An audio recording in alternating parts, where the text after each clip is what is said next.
Vamos iniciar então o nosso encontro em nome do Pai, do Filho e do Espírito Santo. Amém. Vinde, Espírito Santo, enchei os corações dos vossos fiéis e acendei neles o fogo do vosso amor. Enviai o vosso Espírito e tudo será criado e renovareis a face da terra. Oremos. Ó Deus, que instruístes os corações dos vossos fiéis com a luz do Espírito Santo, fazei que apreciemos retamente todas as coisas segundo o mesmo Espírito e gozemos sempre de sua consolação, por Cristo Senhor nosso. Amém. Santa Maria, Mãe de Deus, rogai por nós. Creio na Santa Igreja Católica. Nós vamos iniciar este nosso encontro lendo a passagem de Mateus, capítulo 16, dos versículos 15 a 19, quando trata da fundação da nossa igreja. Quando muitas pessoas dizem para nós assim, não, a Igreja Católica não foi fundada por Jesus, ou alguns ainda dizem, mas Jesus não fundou uma igreja. Nós vamos ver muito claramente nessa passagem que Jesus fala objetivamente da fundação da sua igreja. Então, aqueles que dizem isso não sabem o que estão dizendo, certo? Vamos ler então aí, a partir do versículo 15. Então lhes perguntou: E vós, quem dizeis que eu sou? Simão Pedro respondendo disse: Tu és o Cristo, o Filho do Deus vivo. Jesus respondeu-lhe: Bem-aventurado és tu, Simão, filho de Jonas, porque não foi a carne ou o sangue que te revelaram isso, e sim meu Pai que está nos céus. Também eu te digo que tu és Pedro, e sobre esta pedra edificarei a minha igreja, e as portas do inferno nunca prevalecerão contra ela. Eu te darei as chaves do reino dos céus, e o que ligares na terra será ligado nos céus, e tudo o que desligares na terra será desligado nos céus. Palavra da salvação, glória a vós, Senhor. Aqui, para qualquer leitor, o mais simples que tenha, que seja, vai perceber que Jesus, ele diz a Pedro, ele diz aos apóstolos, que ele edificará sobre a fé de Pedro, o primeiro papa da igreja, a sua própria igreja. Jesus pergunta para os discípulos: olha, quem as pessoas dizem que eu sou? E aí eles respondem: uns dizem que você é Elias, que você é um profeta que ressuscitou, João Batista. E Jesus pergunta: e vocês? Quem vocês dizem que eu sou?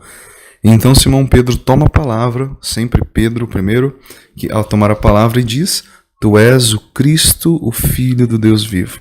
E aí Jesus elogia a fé de Pedro e diz que aquela revelação foi dada pelo Pai. Não foi uma revelação humana, mas foi uma revelação divina. Então Jesus fala: a partir de agora você será Pedro. Porque o nome de Pedro não era Pedro, era Simão, que significa caniço rachado, ou seja, algo muito frágil. Então Jesus transforma Simão, que é frágil, em Pedro, que é rocha, porque Pedro significa rocha. E Jesus fala: esta pedra que eu edificarei a minha igreja, e as portas do inferno nunca poderão vencê-la. E Jesus, então, ele faz uma promessa de que estaria com a sua igreja durante toda a história, e que o inferno, que o mal jamais venceria a Igreja Católica. Por isso que a igreja está em pé até hoje, depois de 2000 anos, porque Jesus prometeu que acontecesse o que acontecesse, nada poderia derrubar essa igreja. E também Jesus diz a Pedro, e ele daria a Pedro, as chaves do reino dos céus. Ele daria as chaves, e tudo aquilo que ele ligasse na terra seria ligado lá nos céus, e tudo que ele desligasse na terra seria desligado nos céus. É uma palavra que sai da boca de Jesus, que é Deus, ela não tem retorno, não é uma palavra que pode se enganar, uma palavra que pode ser contradita. Não, aquilo que Jesus fala está falado. Então, se ele disse que o que Pedro ligasse na terra seria ligado nos céus, e o que ele desligasse seria desligado também, significa que aquilo realmente vai acontecer. O próprio Deus deu a Pedro uma autoridade de ligar aqui na terra. Então, o nosso Papa Francisco, que é o sucessor oficial do apóstolo Pedro, porque se nós voltarmos no tempo, nós veremos que há uma sucessão chamada sucessão apostólica, que vem desde Pedro até Papa Francisco, que há uma sucessão ininterrupta entre os papas, transmitindo essa autoridade ao longo dos séculos. Portanto, hoje o nosso Papa Francisco é aquele que tem autoridade para ligar e desligar. Não significa que o Papa pode fazer o que ele quer, certo? Não significa que o Papa acorda num dia com vontade de falar alguma coisa totalmente errada e ele diz e está tudo certo e todo mundo tem que concordar. Não, na verdade, quando o Papa ele proclama alguma coisa, é algo que já foi estudado, algo que já foi discutido durante muitos e muitos anos, até que um dia a Igreja entende que aquilo é uma revelação divina. Aquilo é uma revelação. O Espírito Santo conduziu a Igreja àquela verdade de fé. Então o Papa simplesmente proclama oficialmente aquela verdade, um dogma, por exemplo, uma certeza que Deus nos dá a respeito de algum ponto. Por exemplo, é um dogma de fé que Jesus está verdadeiramente presente, vivo, real na Eucaristia. Isso é um dogma. Então nós temos a certeza de que Jesus está lá. Então, se você pode depois dar uma olhada e pesquisar um pouquinho sobre os outros dogmas da nossa fé e perceber que aquilo que foi proclamado oficialmente é, de fato, a vontade de Deus, é uma verdade inabalável sobre a qual a nossa igreja está sempre edificada. Continuando, então, a nossa reflexão a respeito da igreja, nós já vimos que Jesus, então, fundou uma igreja. Essa igreja que tem 2000 anos, mais de 2000 anos, e é chamada Igreja Católica. Desde o início dos primeiros cristãos, há muitos documentos que já se falava o nome Igreja Católica. Lá nos primeiros séculos já se utilizava esse nome, que significa, no original, universal. O que significa dizer que a Igreja é católica? Significa que a Igreja está espalhada pelo mundo inteiro, ela é universal, e ela tem uma missão de salvar a humanidade. Então ela tem uma missão universal para todo mundo. Certo? Então, dizer que a igreja é católica significa que é uma igreja que tem uma missão universal. Nós temos, então, aquilo que eu estava dizendo para vocês, a sucessão apostólica. Quem são os nossos bispos de hoje? Os nossos bispos de hoje são os apóstolos de ontem. Aqueles apóstolos que Jesus escolheu, que são os primeiros bispos da igreja, obviamente Jesus sabia que eles não iriam viver para sempre. Então, aqueles homens que receberam uma autoridade, veja, de uma multidão, Jesus chamou apenas 12 para estar mais próximos dele, e apenas a esses 12 Jesus deu certas autoridades que ele não deu para nenhum dos outros discípulos, ele não deu para a multidão. Então, Jesus deu, por exemplo, a autoridade para absolver os pecados, e ele deu essa autoridade apenas para os 12 apóstolos. Ele deu a autoridade de celebrar a Eucaristia, e ele deu essa autoridade apenas para os 12 apóstolos. Ele não deu para todo mundo, nem mesmo para Nossa Senhora ele deu essa autoridade. Então, há um grupo que Jesus escolhe e lhes dá um poder especial, uma autoridade em seu nome, que não é para todas as pessoas. Essa autoridade foi sendo transmitida no decorrer dos tempos. Então, por exemplo, vamos dizer, o apóstolo Paulo ia pregar numa cidade, muitas vezes ele sabia que nunca mais iria voltar naquela comunidade que ele havia fundado. Então ele escolhia alguém, geralmente um homem muito justo, um homem temente a Deus, ali fiel aos apóstolos, ele impunha as mãos e transmitia aquela autoridade que ele havia recebido e ordenava então um novo bispo para aquela comunidade. E foi assim que a igreja foi se espalhando por todo o mundo. Em cada comunidade nova que era fundada, era escolhido um novo bispo para cuidar daquela comunidade. Os apóstolos, com o passar dos anos, foram morrendo, martirizados, né? Foram mortos. E esses outros bispos foram se espalhando e fundando novas comunidades, novas e ordenando novos bispos, até chegarmos aos nossos bispos de hoje. Então há uma sucessão apostólica, uma sucessão ininterrupta de mais de 2000 anos e que não é negada na história. Isso é real, isso é verdadeiro. O nosso bispo hoje, que é o bispo da nossa diocese, Dom Luís, ele é um sucessor oficial dos apóstolos, ele tem a mesma autoridade que, por exemplo, Tiago tinha, Bartolomeu, Mateus, ele tem a mesma autoridade. Ele é um bispo da igreja. E o sucessor, como eu já falei, do apóstolo Pedro, que foi aquele que recebeu uma missão especial, é o Papa. Então hoje representado pelo nosso Papa Francisco. Certo? Então deu para entender o que é a sucessão apostólica, né? Okay? Então, para vocês verem como que a nossa igreja ela é muito bem organizada, muito bem fundada. A igreja, agora passando para um próximo tópico, segundo o catecismo, a igreja é a reação de Deus diante do pecado do homem. Então, o intuito de Deus ter criado, de Jesus ter fundado a sua igreja, ele tem relação com a queda do homem. O Adão e Eva mesmo, quando se afastaram de Deus e pecaram e a morte entrou no mundo, então Deus traçou o seu projeto de salvação e ele começou a reunir o seu povo no Antigo Testamento, desde Abraão e depois Moisés. Ele reúne com Moisés o seu povo. Lembram, a fé de Abraão, as pessoas seriam abençoadas, porque Abraão foi um homem de muita fé. Então os judeus, por exemplo, até hoje, eles se chamam filhos de Abraão, eles se intitulam filhos de Abraão, são os herdeiros dessa fé de Abraão. Mas então Deus vai chamando o seu povo, convocando a partir de Moisés, libertando o povo do Egito, das mãos do faraó, e depois colocando Josué à sua frente. Depois Deus vai mandar os grandes profetas para anunciar a vinda do Messias. Toda a reunião que Deus faz desse povo de Israel já é aquilo que nós chamamos de prefiguração, é uma prefiguração da igreja. Deus estava reunindo os homens que haviam pecado, estavam dispersos no mundo por causa do pecado. Deus começa a reunir o seu povo. E então, quando chega o Novo Testamento, Jesus, que é o próprio Deus feito homem, ele leva então a plenitude.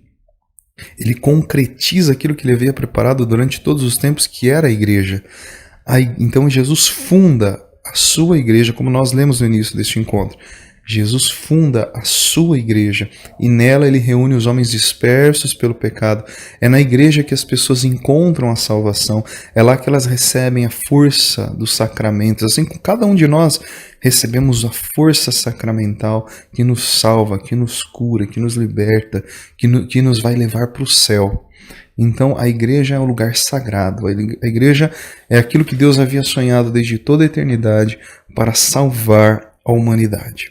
Igreja, em grego, né, nós temos aqui a palavra eklésia, que significa chamar fora ou convocar. Então, é exatamente o que nós estávamos falando. O próprio nome, a própria palavra igreja, que vem de eklésia do grego, significa convocar. Então é Deus que convoca os seus filhos ao seu seio novamente. É Deus convocando os seus filhos a voltarem para casa. Nós temos aí, como eu já falei, nos símbolos da igreja, que no Antigo Testamento é o povo de Deus, aquele povo que caminha no deserto, aquele povo que entra na terra prometida, aquele povo que Deus cuida, aquele povo para quem Deus manda os seus profetas, anunciando a vinda do Messias. Esse é o povo de Deus, que é um símbolo da igreja. Agora, no Novo Testamento, nós temos várias metáforas, vários nomes que são dados para a igreja. Por exemplo, São Paulo fala que a igreja é o corpo de Cristo, e Cristo é a cabeça, e cada um de nós somos os seus membros. A igreja no Novo Testamento ela é feita de homens, ela é feita de templos vivos, nós somos os templos vivos, nós constituímos a igreja. Cada fiel espalhado pelo mundo inteiro constitui essa igreja. Nós somos o povo de Deus que formamos a igreja. O lugar onde nós nos reunimos é chamado de templo. É óbvio que o templo é um lugar sagrado, sacratíssimo, porque lá está o corpo, o sangue, a alma e a divindade de Jesus. É na igreja, é no templo que nós nos reunimos para celebrar os mistérios da fé. Mas a igreja mesmo vai muito além disso. A igreja somos nós, a igreja são aqueles que já faleceram, aqueles que já estão na eternidade, todos os que vieram antes de nós e os que virão depois de nós. Tudo isso é a igreja. A igreja também é chamada Casa de Deus, é um nome inclusive bem conhecido, né? Morada de Deus no Espírito, tenda de Deus entre os homens, Templo Santo, Cidade Santa, Nova Jerusalém, Jerusalém Celeste, Esposa de Cristo, Mãe. Muitas vezes a igreja é chamada de Mãe. Dois termos muito comuns na Bíblia é chamar a igreja de Esposa de Cristo e chamar a igreja de Mãe. A igreja mãe porque ela é quem nos alimenta e nos sustenta com os sacramentos que vêm do próprio Cristo. São os sacramentos que alimentam a nossa fé. É por meio da Eucaristia que nós nos alimentamos do próprio Jesus. É na confissão que nós recebemos a absolvição dos nossos pecados. É pelo batismo que nós somos regenerados, que nós somos salvos. Então são sacramentos que vêm do próprio Cristo que nos alimentam. Por isso que a igreja é chamada de nossa mãe. Ela cuida dos filhos, ela cuida dos seus filhos. A igreja, ela deve ser enxergada com os olhos da fé. É com os olhos da fé que nós vamos enxergar todo um mistério escondido, aquilo que vai muito além do que nós estamos vendo fisicamente. A Santa Missa, ela é muito além do que você está enxergando, do que eu estou enxergando. Alguns santos receberam a graça de ver aquilo que acontece na missa de sobrenatural. Então eles viam os anjos, eles viam os santos. Padre Pio, por exemplo, que dizia que na missa está o paraíso inteiro. O céu e a terra se unem numa só voz para se encontrar com aquele que se oferece em sacrifício por toda a humanidade. Então nós temos que olhar com os olhos da fé. A igreja também é chamada de sacramento da salvação. O que é um sacramento? Um sacramento é um sinal visível da presença e da ação de Deus no mundo. Então a igreja, ela é um sacramento da salvação. Ela é o sinal visível, concreto da presença de Deus neste mundo. Também é importante dizer que Deus, ele não quis salvar o homem individualmente, mas Deus quis salvar coletivamente. Por isso é importante que nós participemos da missa, participemos da comunidade, porque Deus não criou ninguém para viver a sua fé isolado, sozinho na sua casa, lá quietinho no seu canto. Não preciso ir na igreja. Esse negócio de ficar indo na missa aí, né? Eu não preciso, né? Eu não preciso ficar lá com a comunidade, até porque tem umas pessoas meio chatas lá, então eu não quero ir. Mas não, Deus nos chama a ser comunidade. Como é que nós vamos amar os nossos irmãos? Vamos demonstrar o nosso amor se nós vivemos isolados? É na comunidade. A própria palavra de Deus nos diz que Jesus frequentava diariamente o templo. Então, se o próprio Deus frequentava o templo, como é que nós podemos dizer, eu fico na minha casa, eu assisto a missa da minha casa pela televisão? Não, isso não basta. É por isso que a igreja não permite, por exemplo, a confissão por telefone ou por outros meios. Tem que ser presencial. Então tem algumas coisas que a igreja até permite, por exemplo, a bênção pela televisão, pelo rádio é permitida, desde que seja ao vivo. Agora, você participar da missa, como é que você vai comungar? Não tem como. É preciso estar lá, é preciso receber Jesus na Eucaristia, certo? E a cada um Deus dá um dom, um carisma dentro da igreja. Nós temos os dons hierárquicos e nós temos os carismas. Quem faz parte da hierarquia? Claro, nós também fazemos parte, né? Nós somos os leigos. Mas a hierarquia seriam os bispos, os padres, os diáconos e os leigos. Nós fazemos parte da hierarquia. Dentro disso, Deus dá a cada um carisma para que possa servir a comunidade. Então, você tem, de repente, o carisma de cantar, você tem esse dom de tocar um instrumento, de tocar na missa. Você coloca o teu dom a serviço da comunidade, para que a comunidade seja edificada. Talvez você tenha o dom da palavra, você pode instruir as pessoas, talvez você tenha o dom de dar acolhida, de ficar na porta da igreja recebendo com um sorriso as pessoas. Você estará exercendo o teu ministério, o ministério que Deus te deu. Todas as pessoas são chamadas a exercer um ministério, todas elas. Não há ninguém que foi chamado apenas para ficar sentado ouvindo as coisas e ir embora para casa. Deus chama todos. A cada um Deus dá um carisma específico para contribuir com a comunidade. Diz o catecismo também que a igreja é una, santa, católica e apostólica. Vamos ver um por um desses tópicos aí. Por que a igreja é una? Veja bem, em primeiro lugar ela é una porque a sua fonte é a Santíssima Trindade. A Santíssima Trindade é um Deus em três pessoas. Três pessoas que formam um Deus. É a unidade perfeita. Então a igreja ela é fundada por um Deus que é um apenas. Na sua diversidade, em três pessoas distintas, mas é um só. Então a igreja já começa por aí, sendo um sinal de unidade. Qual foi a missão do Pai? A missão do Pai foi de nos criar. A missão do Filho, de nos salvar e de nos reunir. E a do Espírito Santo é de santificar a igreja inteira. É o Espírito Santo quem na igreja age em cada fiel, no coração de cada fiel, levando cada fiel a se encontrar com Jesus. Essa é a missão do Espírito Santo. Infelizmente, a igreja teve que conviver com algumas rupturas dentro dela. Então nós temos aí, por exemplo, em 1500, quando Martinho Lutero resolve então fundar a sua própria igreja. Ele que era um padre, ele resolve então, contestando muitas coisas, não concordando, ele sai da igreja e começa a convocar muitas pessoas para que o sigam. E aí houve então uma ruptura dentro da nossa igreja, o que quebra o sinal da unidade. Há sim, dentro dessas igrejas, coisas boas, coisas inclusive que eles receberam da própria Igreja Católica. A Bíblia, por exemplo, ela foi totalmente traduzida e organizada pela Igreja Católica. Então eles utilizam, embora eles tenham tirado os 7 livros da Bíblia, mas eles utilizam a mesma Bíblia que a gente.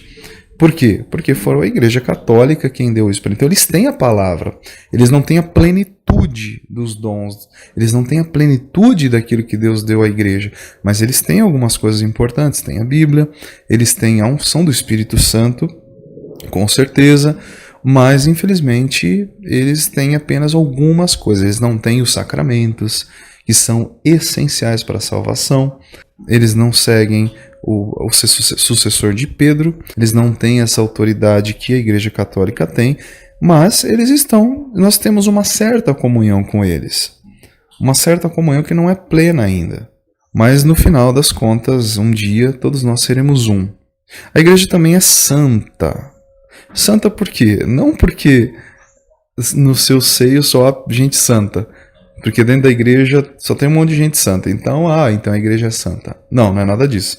Na verdade, a igreja é santa porque o seu fundador é santo e porque a instituição igreja, aquilo que Jesus fundou, é santa, é divina. As portas do inferno jamais prevalecerão contra ela. Agora, as pessoas que estão dentro da igreja, que somos nós somos pecadores. Então nós até costumamos dizer que a igreja é santa e pecadora. Ou seja, a igreja é santa porque é fundada por Deus, mas ela é pecadora, ou seja, os seus filhos são os pecadores. Somos nós que estamos na igreja em busca da santidade. Na igreja, nós convivemos com todas as pessoas, com todos os tipos de pessoas. Com pessoas muito santas e com pessoas muito pecadoras, com pessoas muito chatas, com pessoas muito legais. E nós temos os nossos defeitos, os nossos limites, e os nossos irmãos também têm que conviver com as nossas limitações. Então não é um mérito nosso estar na igreja, nós precisamos da igreja, nós necessitamos da igreja, porque é ela que vai nos dar a salvação que Jesus trouxe para nós. A igreja também é chamada de católica, e aí eu já expliquei, é católica por quê? Porque ela é universal. Primeiro porque ela é destinada a todos os homens. E também é universal, é católica porque ela tem a totalidade da graça. Toda a graça que Jesus nos trouxe, Ele entregou para a sua igreja. Então a igreja é universal porque ela tem a totalidade da graça de Deus.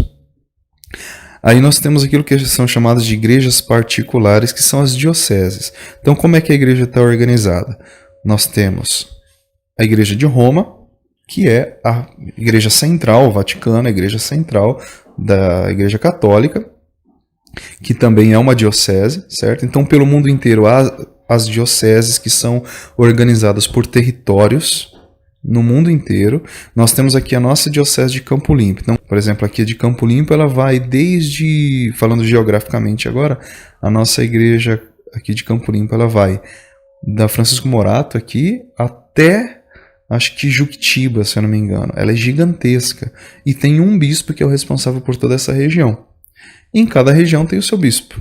Então a soma de todas essas dioceses é o que é a nossa igreja. Cada região, dentro da própria diocese, há as paróquias. Então nós temos aqui a nossa paróquia, o Santuário Santa Teresinha, e dentro de cada paróquia tem um pároco, né? Nós temos o Monsenhor Aguinaldo, que é o nosso pároco. E cada paróquia tem as suas comunidades. Então nós temos aqui a comunidade São José, que pertence à paróquia Santa Teresinha. Então, se nós formos resumir a história, fica assim: nós somos da comunidade São José, que pertence à paróquia Santa Teresinha, cujo pároco é o Monsenhor Aguinaldo. A paróquia pertence à diocese de Campo Limpo, cujo bispo é Dom Luiz Antônio Guedes, e que está ligado diretamente ao Papa, à Igreja de Roma, certo? A Igreja tem essa hierarquia, ela é totalmente organizada. A nossa Igreja, ela não é bagunçada, ela é organizada. Então, os diáconos, eles devem obediência ao pároco, e devem obediência ao bispo também. Os padres devem obediência ao seu bispo, e obviamente que o bispo, ele tem a sua fidelidade ao Papa também. A Igreja, ela é hierárquica, né? E é carismática também, porque além da hierarquia, como eu já falei, há também as funções diversas que os fiéis exercem dentro da Igreja, que colaboram maravilhosamente para o crescimento dessa Igreja. Também é nos dito aqui pelo Catecismo que todos são chamados a serem católicos.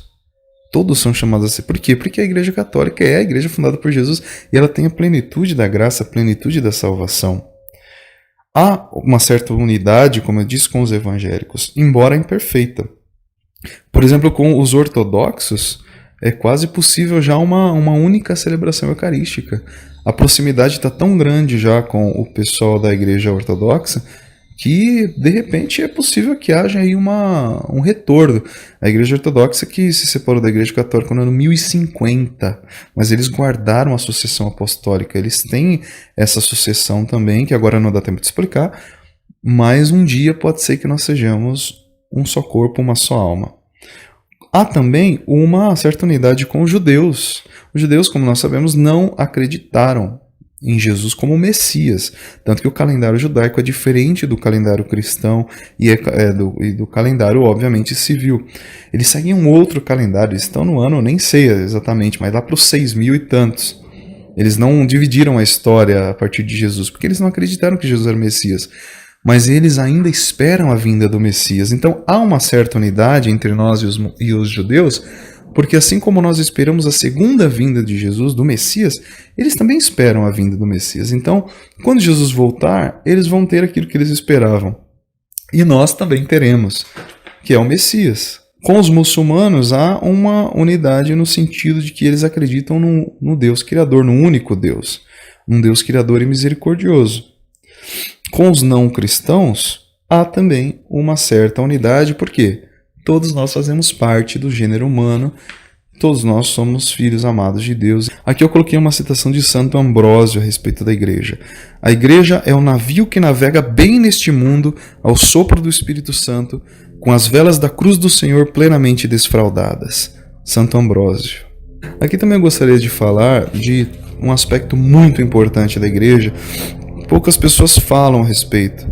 Então nós temos 3 aspectos da Igreja. Digamos que a Igreja ela é constituída em três graus. Ela é constituída da Igreja militante, Igreja padecente, Igreja triunfante. A Igreja militante qual é? É a Igreja que está neste mundo. Somos nós que estamos ainda neste mundo. Há muitas pessoas que passaram por aqui, por este mundo, que foram igreja militante. Mas hoje somos nós, essa igreja que luta neste mundo para espalhar o evangelho, para salvar as almas, para libertar as pessoas, para reuni-las de volta à igreja, aquilo que foi o mandato do próprio Jesus para nós. Nós temos a igreja padecente, que são as pessoas que estão no purgatório, que estão lá passando por este momento de purificação para poderem entrar no céu. Então nós rezamos pelas almas do purgatório para que elas possam finalmente se encontrar face a face com Deus. E também a igreja triunfante, que são todos aqueles que já estão na eternidade, aqueles que já contemplam o Senhor, que já estão vivendo a vida eterna. Então essas pessoas que estão na igreja triunfante, elas rezam por nós e rezam pelas almas do purgatório. Nós que estamos aqui, que somos igreja militante, rezamos pelas almas do purgatório. E depois essas almas do purgatório, que é a igreja padecente, essas pessoas rezarão por nós no céu. Certo? Então há uma unidade entre a igreja, aquilo que é chamado de comunhão dos santos. Há uma afirmação muito polêmica a respeito de que fora da igreja católica não há salvação. O que isso significa? Isso significa que a igreja tem a plenitude dos sacramentos, ela tem a plenitude da graça, então ela pode colocar uma pessoa no céu. Por exemplo, uma pessoa está lá morrendo, chega um padre e pode absolver aquela pessoa dos seus pecados, essa pessoa pode ir direto para o céu, por meio do sacramento da confissão. Então a igreja ela tem essa autoridade, ela tem essa força que vem do próprio Cristo. Por isso ela tem a plenitude. Não significa que não tem nada a ver dizer assim que uma pessoa que frequenta a igreja evangélica não vai para o céu. Isso não faz o menor sentido, jamais. A igreja jamais afirmou isso. Mas é só para dizer que a igreja católica tem a plenitude da graça de Deus. Tem todos os meios para dar a salvação a uma pessoa. E por fim, nós dizemos que a igreja é apostólica. O que significa? Significa que a igreja foi fundada sobre os apóstolos. Então, como eu já falei no começo, né, tudo aqui vai se completando. Então, essa igreja é apostólica. Ela tem a sucessão que vem desde o tempo dos apóstolos até os dias de hoje, aos nossos bispos. Essa igreja está fundamentada na palavra, que foi transmitida por escrito, na tradição da igreja, que é a palavra transmitida oralmente, e no magistério, que é a autoridade da igreja para interpretar essa palavra. A palavra apóstolo significa enviado. De certa forma, todos nós somos enviados pelo Senhor Jesus para proclamarmos o evangelho a toda criatura. Por fim, meus irmãos, eu quero encerrar com uma passagem, um versículo do livro do Apocalipse, que é o último livro da Bíblia, da visão de João, do apóstolo João, quando ele vê triunfante a igreja descer do céu. Ele diz assim: e a muralha da cidade, que é a igreja, tem 12 alicerces, sobre os quais estão os nomes dos 12 apóstolos do Cordeiro. Essa igreja que é fundada sobre a fé dos apóstolos, dos 12 apóstolos. Nós participamos dessa igreja, nós fazemos parte dessa igreja, e que nós possamos então levar outras pessoas para a nossa igreja, trazer pessoas, evangelizar, porque ali elas encontrarão a salvação, ali elas terão as suas almas preenchidas pelo amor de Deus, pela força, pela graça do Espírito Santo. Então vamos encerrar aqui o nosso encontro. Agradeço e vamos continuar juntos. Fiquem com Deus, um abraço e até logo.